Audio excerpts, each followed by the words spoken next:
देखिए जो मैंने लिखा है ये, लड़की की शादी के बाद लड़की का घर बर्बाद सबसे ज्यादा कौन करता है?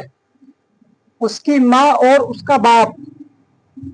ज्यादा माँ बर्बाद करती है, मतलब कि सबसे ज्यादा जो लड़की का घर बर्बाद करने में हाथ होता है वो किसका होता है?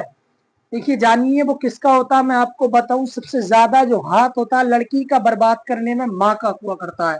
वो किस तरह से, देखिए सुनिए मेरी बात को पूरी वीडियो को देखना। बड़ी बेहतर बात कह करके आज जाने वाला हूं मैं इसमें, क्योंकि बेचारी कुछ लड़कियां तलाक ले लेती हैं, कुछ लड़कियां अपने शोहर से दूर चली जाती है। वो किसकी बना पड़ जाती है? अपनी माँ की। अब वो कैसे जाती है मैं तुमको बताऊं। देखिए जब घर में शोहर बीवी को कुछ कहता है, अगर घर में बीबी को डांट दिया, बीबी के एक आदत तमाचा मार दिया, या बीबी से कुछ ज्यादा जोर से बोल गया, ज्यादा कुछ कह दिया, तो वो लड़की डायरेक्ट अपने माँ के पास कॉल करती है, अपने बाप के पास कॉल करती है और कहती है कि माँ मुझे आज इस तरह से इन्होंने मारा है, इस तरह से मुझे डांटा है। तो जब वो बात अपनी माँ और बाप से कहती है, एक रोज बाप तो इनकार कर देगा, माँ इनकार नहीं करेगी। माँ कहेगी कि अच्छा मारा है, तो तू भी उल्टा जवाब दे देती। नहीं, बाप से अगर बेटी कहेगी तो एक मर्तबा बाप टाल देगा, दूसरी मर्तबा टाल देगा, तीसरी मर्तबा टाल देगा।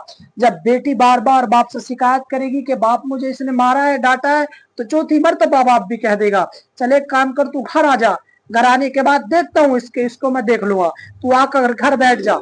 देखिए जब वो लड़की घर आ जाती है, घर आने के बाद अब 1 महीना गुजर जाता, 2 महीने गुजर जाते, याद रखना वो घर आने के बाद बाप ये समझता है कि जब लड़की घर आ जाएगी तो मैं देख लूंगा, जो होगा देखा जाएगा। मगर याद रखना ये बेटियों के घर बर्बाद हुआ करते इस तरह से।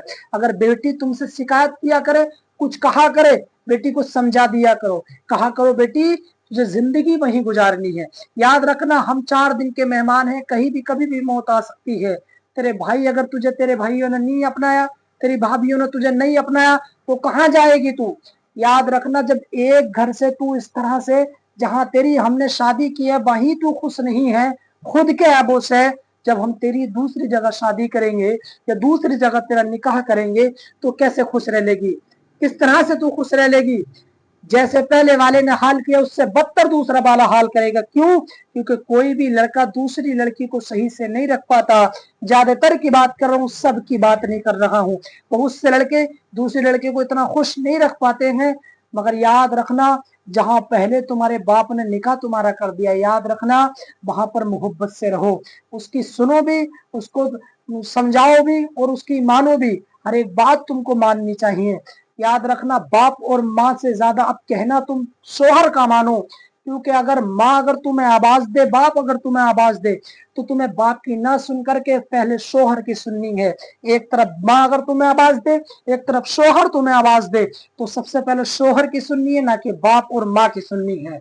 अगर तुम माँ और बाप की सुनते रहे और माँ तुमसे कहती रहेगी कि तू इसको डांट, तू भी गाली दे, तू भी ज्यादा जोर से बोल और तू भी घर के अंदर आतंक मचा, तो याद रखना लड़की की आवाज वो आवाज हुआ करती है, अगर घर के अंदर एक बार उड़ गई, एक बार बुलंद आवाज हो गई, तो याद रखना घर की बरकतें भी चली जाया करती हैं। और शोहर का अपने ध्यान रखा करो, अपने शोहर से मोहब्बत से बोला करो, और मोहब्बत से अगर नहीं बोलोगे तो घर टूट जाएंगे। याद रखना शोहर का हक तुमसे अदा नहीं होगा। अगर शोहर के माथे से खून बह करके पैरों तक भी चला जाए, अगर आपने अपनी जबान से चाटना चाहो तब भी शोहर का हक अदा नहीं होगा। याद रखना शोहर का हक अदा नहीं होता है। शोहर से इसलिए मोहब्बत से पेश आओ, और जितने भी ये मर्द हजरात अपनी बीवियों को सताते हैं, मोहब्बत से पेश आओ, क्योंकि मौत हर किसी को आनी है, हर किसी को मर जाना है। इसलिए आप दोनों मोहब्बत से रहें, प्यार करें, आपस में प्यार मोहब्बत से रहें। ना आप अपनी माँ के कहने में आए, ना आप अपनी माँ के कहने में आए।